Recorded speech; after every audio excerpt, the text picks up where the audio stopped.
Oh hi, I'm the Heretic. So I'm doing this week's Bad Statist Takes. Today, we're talking about the remarks Sam Seder made on his show, The Majority Report, regarding the ethics of taxation. Specifically, does the government own the money it itself printed? Therefore, can it legitimately demand fees from consumers using their property, therefore making taxation ethical? As I understand it, the argument goes something like this. The United States government, and most governments around the world, have a monopoly on their currencies through central banks. The merit of central banks is a separate topic, but because these governments' central banks have the monopoly, the dollars people in the US use to pay for goods and services are effectively the property of the United States government. Using the example of the US, but this applies to any country with central banking and taxation. Taxation is, therefore, the government simply recollecting their own money, something a government can do for any reason they wish. As such, any libertarian who contests the right of the state to tax is contesting the very existence of property rights, for to deny the state the right to tax is to arbitrarily make a distinction between how people can and cannot use their own property. This inconsistency makes either the claim taxation is theft or the principle of property rights invalid. However, in order to argue this, we have to assume that a creator's ownership of a product is in perpetuity. Suppose, for instance, that I mine gold out of the ground myself. I purify it, mint it into gold coins, which I then use to trade with you. You give me a car for the gold coins I made because you value the gold coins more than the car. That should be the end of it. But then I come back and demand 50% of my gold coins back, claiming I created the gold coins so I retain ownership of them. I would gain a car, plus an arbitrary amount of the gold coins I used to buy the car in the first place. Nothing could stop me from demanding 100% of my coins back, which at that point, I'm just stealing your car, but with extra steps. Under those circumstances, no trade would ever occur if there's no expectation of a value transfer, and even if one wants to try to avoid this by saying that we're simply renting the dollars, then we have the same problem as before, except now we're transferring an asset with negative value every time we trade in goods and services.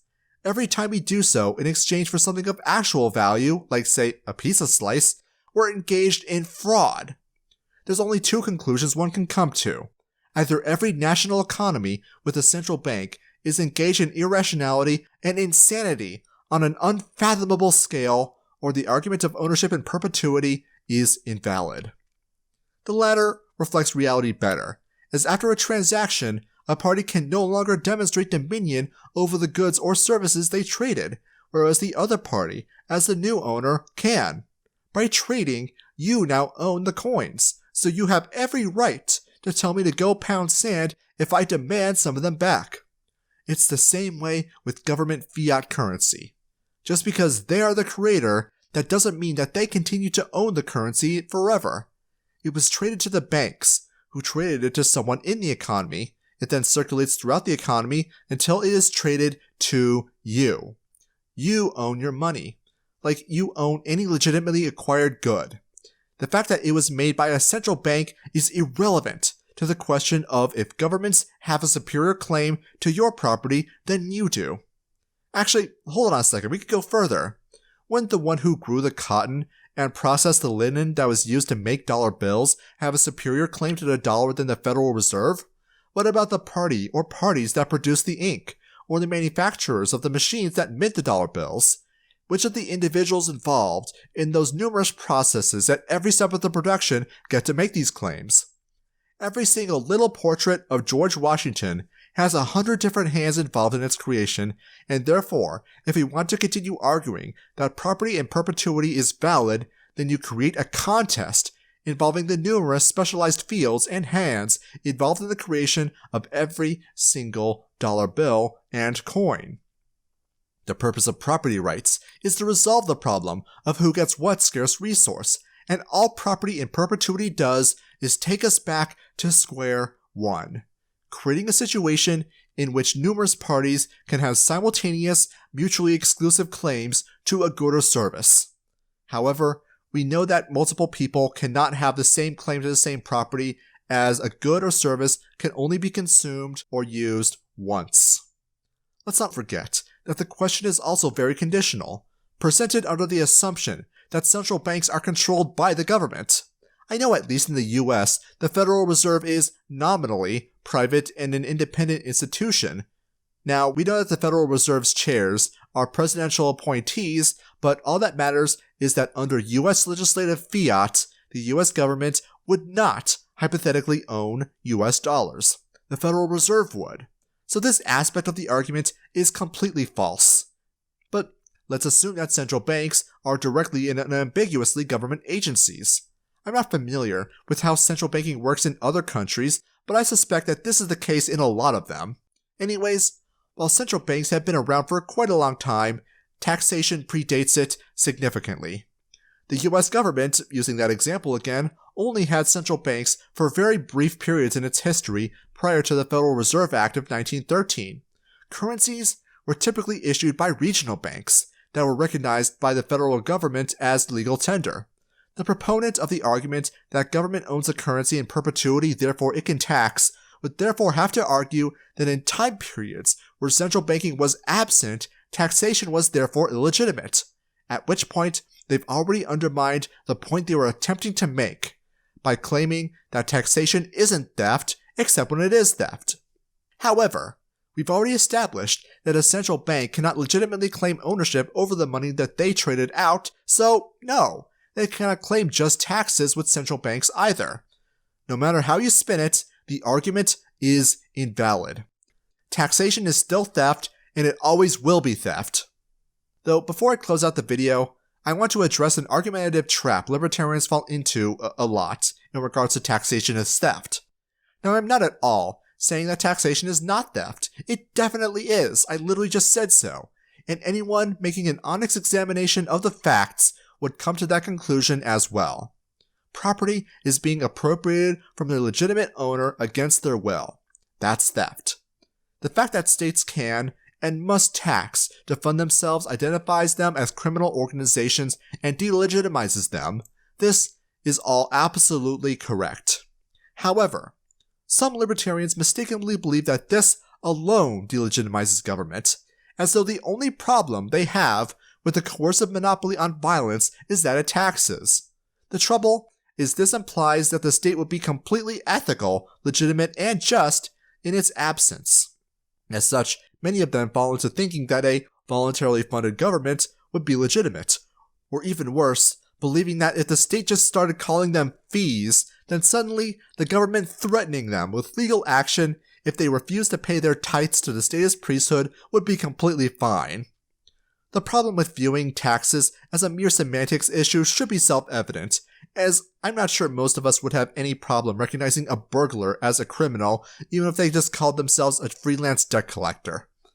Though the main problem with all of this is that there is so much more the government does that is evil, just plain evil, that it's an insult to their innumerable victims to think that the only problem with the government are taxes.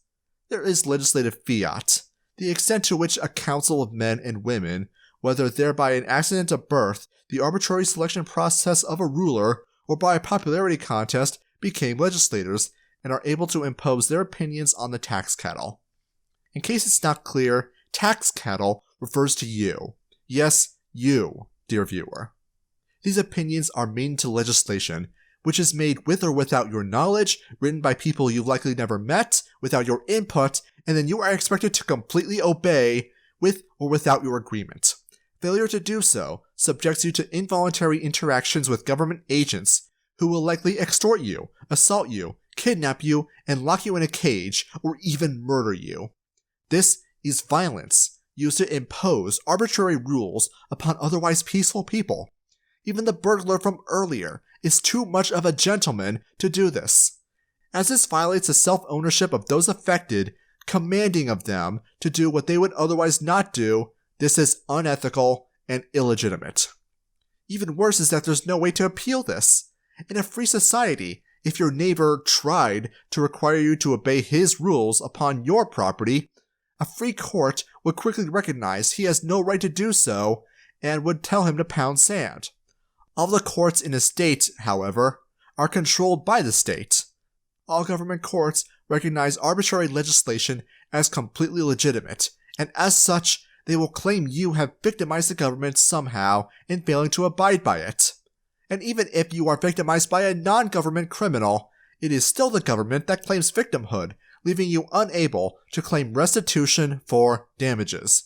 And God forbid the criminal themselves is a government agent, which most of the times they are. The idea that you can have anything resembling justice in a regime where the state monopolizes justice is a joke. Justice has been hijacked by the government and is a mockery of the concept. Now let's not even get into specific forms of legislation, such as restrictions on voluntary economic activity, colloquially known as regulations, arbitrary restrictions on occupations and occupational requirements, otherwise known as licensing, as well as restrictions on where certain forms of commerce may take place, or zoning legislation.